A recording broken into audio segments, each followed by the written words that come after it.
We're back on the Spartanburgers radio network, joined by an extremely special guest, former Atlanta Braves southpaw and former Rangers pitching coach Tom House has joined us in the booth. Ian and Andrew, so happy to have you along, Tom. It's great to be here. To find anybody to talk to me for any length of time is a miracle. Thank you, Lord. Well, you've kept us entertained through the beginnings of a rain delay. So, Tom, let's get the fans in on your perspective here. Starting off with your playing career, which took you through so many memorable moments, what are a few that stand out to you? Well, behind my back, they call me the Forrest Gump of baseball because no matter where I've been, in what decade, something cool has happened. So as a pitcher, Henry Aaron's 715 in the bullpen. As a coach, Nolan Ryan. Combine the two, $1 million arm. The first from the field coach to work with motion capture. Mm-hmm. There's a lot of firsts. There's a lot of things that I got beat up for. Throwing a football was hugely criticized, and now it's norm. So I like to think of myself as a bit of a pioneer that was too stupid to know I was wrong. And because I believed in what we were doing, and I never really expected anything other than the best I could offer, I think we're making a little bit different. We see all of the Spartanburgers players out there warming up with a football almost every day, the pitchers. How did you find that as a secret to your success? Well, we off camera or off voice? What do we call it? Off the air. Off the air. We talked about when I did get my hands on motion analysis, I captured anything that would let me capture. And we started to realize that you can't, all my best pitchers could also spiral a football like NFL quarterbacks. So, thick skull, I'm going, there has to be a correlation here. Ignorance is bliss. Well, and again, if you're ignorant, it means you can get better. And what you have to do is realize that ignorance can only work if you allow yourself to be ignorant. So we kept asking questions, looking for a comparison, and it turned out that throwing a football and throwing a baseball were the same thing, just a little bit different timing. You can't throw a football wrong and make it spiral. So that's how I backed into it. So, Tom, in terms of your baseball career, I know a lot of people want to highlight one specific moment for you when you weren't even on the field. You were in the bullpen in Atlanta. Right. Henry Aaron hits number 715, and you catch it. Yeah. And then you run right out to the field, right, and you hand Hank Aaron the baseball. You got a good memory, or at least you're watching what was going on. I wasn't alive back then. Well, that's exactly what happened. Yeah. But there's a backstory. Have we got time to talk about it? Absolutely. So Henry had difficulties off a left-handed pitcher if he could turn the ball over off speed away. Al Downing was a left-handed pitcher who could turn the ball over away. Every spring training, at least once a week, Henry and I would go to Diamond 6 down in West Palm Beach, and I would throw him a bucket of balls away with movement off speed. So two seams and change-ups? You got it. And when he made contact, where did most of the home runs go? Probably opposite field. Left center. Mm-hmm. Oh. So when we got our choice of 10 yards, because all the pitchers broke down their areas, and I went right for left center field. Why?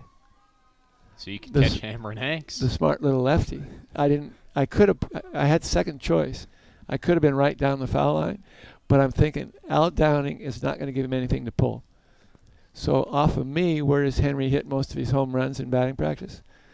If I would have stood still, the ball would have hit me in the forehead. Everybody talks about what a great catch it was. It was not a great catch. My biggest fear was that I would box it up and it would hit me in the forehead. But I caught the ball. Buckner, I don't know if you remember that name. Mm-hmm. He just missed. He leaped up on the fence and just missed catching it. And then a big fish net came down in front of me from the Georgia Tech crew. But I got the ball, ran it in, got to home plate, just like this, put the ball in front of him, and I said, here it is, Hammer. He said, thanks, kid, and I got pushed away. He was hugging his mom, and I thought it was a lifesaver moment because they were both crying. It was pretty cool. It was a lifesaver. Why did they have to, I'm picking on you two now, why did they have to peel his mother off of him? For the picture? Nope.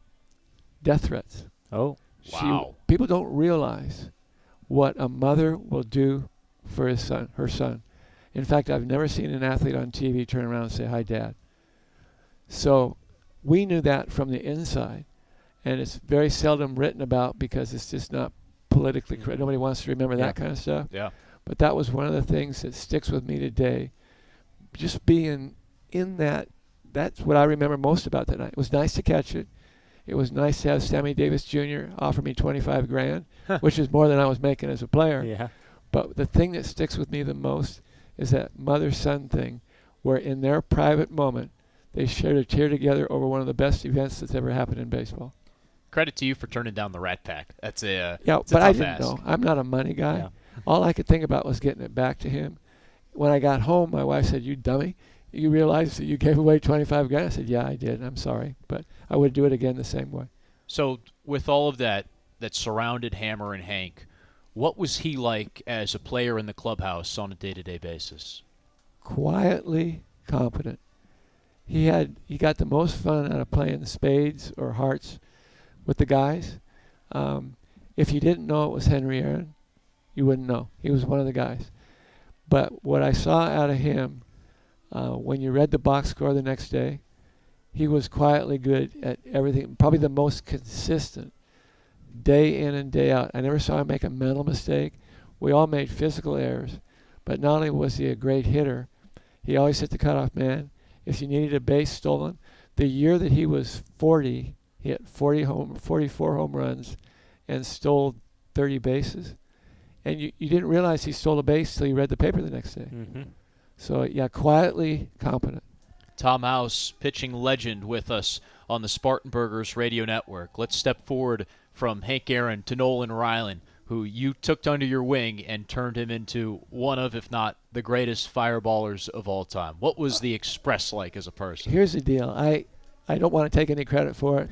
He would have been the Express no matter what. But it shows what relationships are all about. I got to know him when I was a minor league pitching coach for the Astros. Mm-hmm. He was very good friends with Bobby Valentine and Tom Grieve because they actually played together with the Angels. So when he was a free agent and people were trying to figure out where he was going to play, what we did, we made the Texas Rangers family friendly. Hmm. You can bring your kids on road trips. And I was in a situation where my son was traveling with me. So you kind of see how the good Lord takes care of the dumb and whatever. So he put it together where it was one of the reasons he came to Texas wasn't because it was a great organization. It was an organization that he was really understanding that family was huge to him. Mm-hmm. And he didn't want to play outside of Texas, and he wanted his family to grow up with him. And he committed to 1 year. And as it turned out, everybody thought that was going to be it. He pitched 8 more, and he was a better pitcher his last 8 years in the big leagues than his previous 17. Yeah. Just kept getting better. And that was part of your 12 years with the Rangers organization. There you go. If I added anything to the mix, I put things in front of him that we knew would work that were not baseball traditional. And he had what I call the chicken lips. You'd put it in front of him, and he'd say, "Okay, I'll try that," or "Not interested." And the things he tried, he mastered. And I honestly believe that just because he worked hard was good, but when you work hard with good information and you have the backing and the trust of everybody around you, that's why he played as long as he did. We've mentioned a couple of extraordinary athletes, and those are just a couple on a long list of people that you had a chance to work with over your professional career. What are some of the tendencies that you picked up from some of the people that played different sports, right? Not only baseball, but also football and golf and other sports that you worked with. What are some of the tendencies from some of the greatest in those games? That's an awesome question. I don't care what the sport or the business is, the elite Hall of Famers are that because every day they come into the ballpark, they try to get 1% better at something, and it's relentless. Tom Brady to this day, of course he was one of the greatest quarterbacks ever, Yeah. but he's trying to be one of the best broadcasters ever. And we all know that he's had his issues, but the bottom line is he has more money than China has rice, and he's still trying to get better every day at something, being a dad, whatever it might be. That's the overriding message that I would deliver to anybody that's getting involved with something they're passionate about. Don't try to be 20% better. Try to be 1% better at something every day. You taught mostly biomechanics, right? But how do you teach that? Well, we have the benefit, like, you never ask a question in a legal setting where you don't know the answer to. Mm-hmm. So because I screwed up, I'm the world's greatest expert on what doesn't work. And what motion capture did for us was prove beyond what our eyes saw what actually takes place with a throw or a swing. And so I went into every interaction with a superstar or a 12-year-old knowing that what I had would work if I could figure out a way to teach him. So it didn't become a delivery of the information. It was, can I help this guy with the way he learns with what I know? Does that make sense? Yeah. Absolutely. And now these motion capture cameras, Edgertronics and the Kinetrax technology is being used all across baseball at every single level, even down to high schools across the country that are elite training grounds. And you know what all those people have in common? They're using my original model. There's two models. I think we talked about this. Mm-hmm. There was a medical model with Betty Atwater and myself with a performance model on the field. And they're still using that as the basis of all. And these kids are so smart today. I just wish they could do a little teaching with their research. They found the information. You have to add in the instruction. But there's so much adaptability that comes with a young mind and a young body. And Tom, you're now involved in that. You've got the NPA going. Right. You've got Team Mustard going. Yeah. Now, what are some of your current pursuits? Okay, you guys did your homework. Ask me if I'm impressed. Yes. The mustard thing is, I'm hoping will be my legacy. We want to be able to access parents of a 12-year-old, the same stuff that the elite superstars get, that pay for $30,000 and for a weekend. And what we've done is we've created the ability for a mom or a dad to use their cell phone to film their daughter or their son in the backyard, run it through the algorithm, and have it come out looking like a three-dimensional motion model where you identify problems, and not only do you identify the problem, you give them the fix. So we've democratized, is that right? We've made elite information affordable, and if we can keep 12-year-olds active in their sport through high school, they're better human beings, they're healthier, they're more successful in the business world. So I think sports, forgive me for doing a little sales pitch here. Get on your soapbox. We're here for it. I think sports are the last venue where everybody, no matter what your political, no matter what your race, whatever it might be, when they're watching their kid play a sport, they're all on the same page. When we've been talking with you, you've mentioned that age group around 12 years old a lot. You worked with so many famous athletes at the professional level, but you mentioned your legacy and you want it to be about changing kids at that age. Why is that so important to you? Okay, you open the can of worms, you know that, don't you? It's open. Take the floor. There are windows of trainability, all right, and there's windows of learnability. And what you have to do is take a 12-year-old that is absolutely clueless and give him something that is nerve-related first. You can ask a 12-year-old to lift weights. You can ask a 12-year-old to have perfect mechanics, and they might. But their job at 12 is to wake up all the neural capacity that they have with as many different sports range. Don't specialize. The more things you challenge your nervous system with, the more that's on the back shelf you can pull down when you need it, with an injury or the aging process. And then there's other things we found out. If you had a son that grew 4 inches in a summer, that 4 inches in the summer, for every inch that he grew, it pushes him back 2 months. He's not 12 and a half. He's 11 and a half. Yeah. And so you have to look at not only real age, but chronological and biological age together. So there's some tricks involved. So you treat the nervous system first, then the muscular system. When you put those two together for skill, and then skill takes you to competition, and the windows are basically 8 to 12, 12 to 18, 18 to 24, and then 24, the skill acquisition phase is 23, 24 till about 35.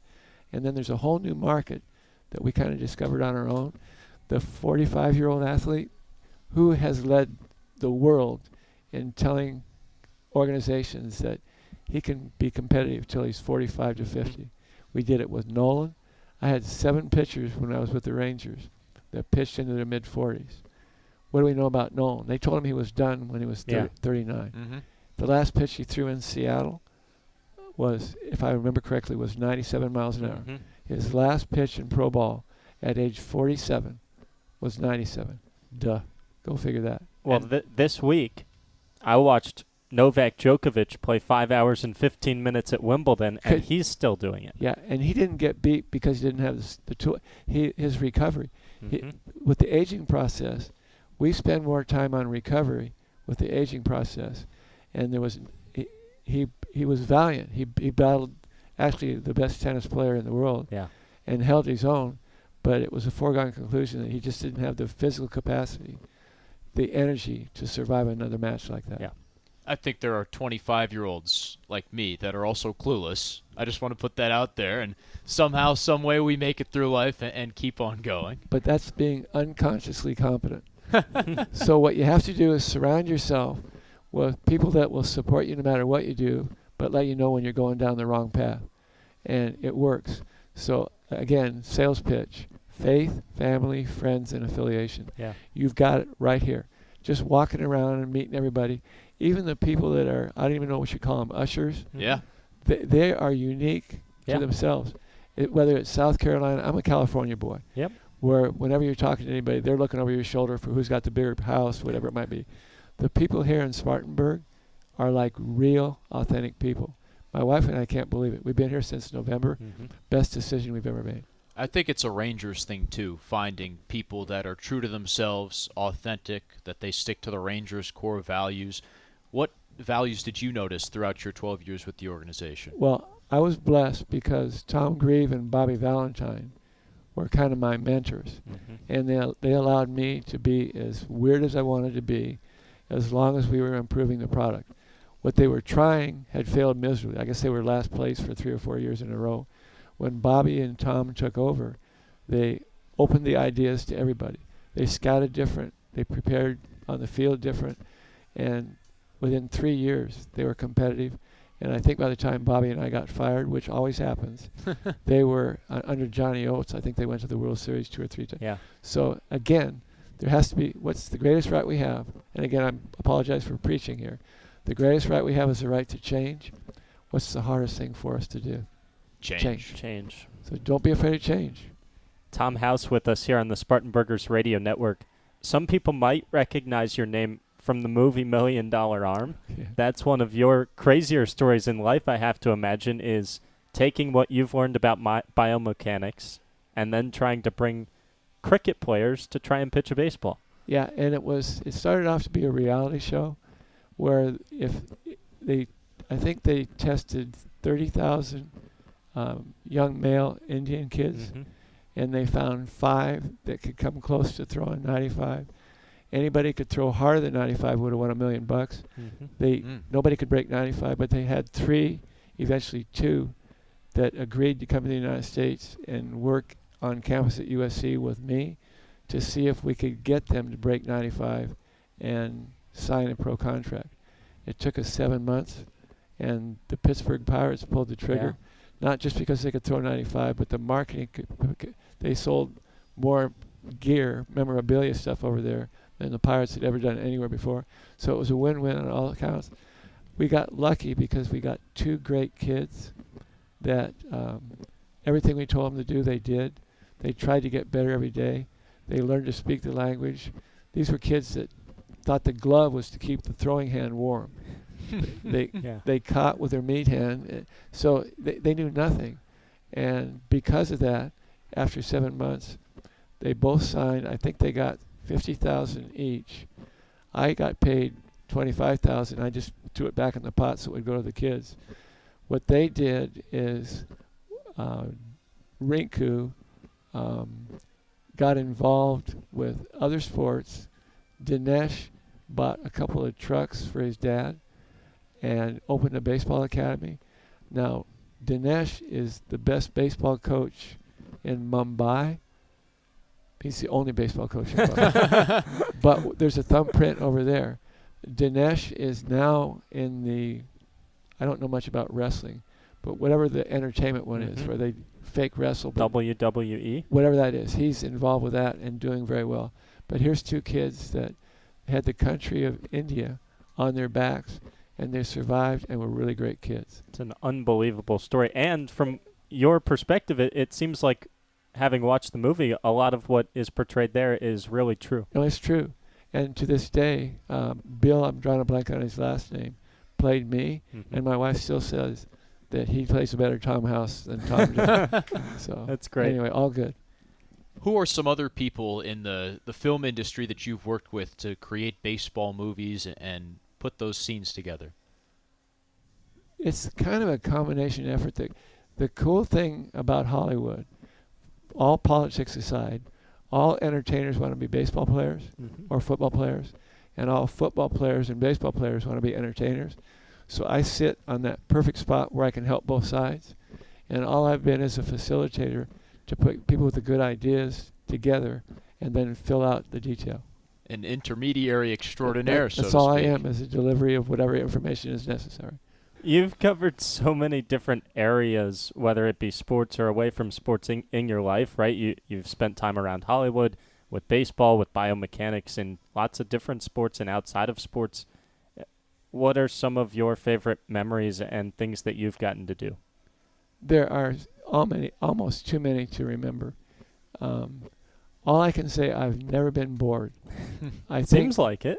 recently, I don't know if you're aware that I have Parkinson's. I had it for 15 years. They told me by this time I'd probably be in a wheelchair or in some kind of care. I'm still battling the battle. I think everything that I learned in sports and all the wonderful people that I dealt with, motivation, reasons to get up in the morning, have helped out in this battle against Parkinson's and or neurological disease. So when I look at memories, of course, 7 no-hitters with Nolan, catching Henry Aaron's 715. Those are moments that only mean something to me, but the bottom line, the overall feel for where I am in my life is just being so thankful that the people in my life have been what they've been. And anytime I look for frustration or depression, I'll pick something out from just yesterday, and there's always something that makes me smile. So maybe there's a lesson there. So many memories to be thankful for, from Yes. college ball and acting in college all the way And until the cool now. thing is, I'm not lies. I might remember Yeah. a little bit big, but my stories all have some merit. And they all turn out to be fantastic. So far, so good. Yeah. Tom House, thank you so much for joining us here on the Thank you, Tom. Spartanburgers This is Radio great. Network. God bless you guys. Before we let you go, let everyone else know where they can catch up with Team Mustard or NPA. Where can they learn You about can go your right methods? there. Go to teammustard.com, and it's really good stuff. Go to nationalpitching.com, and also I would encourage you to go to nationalparkinsons.com.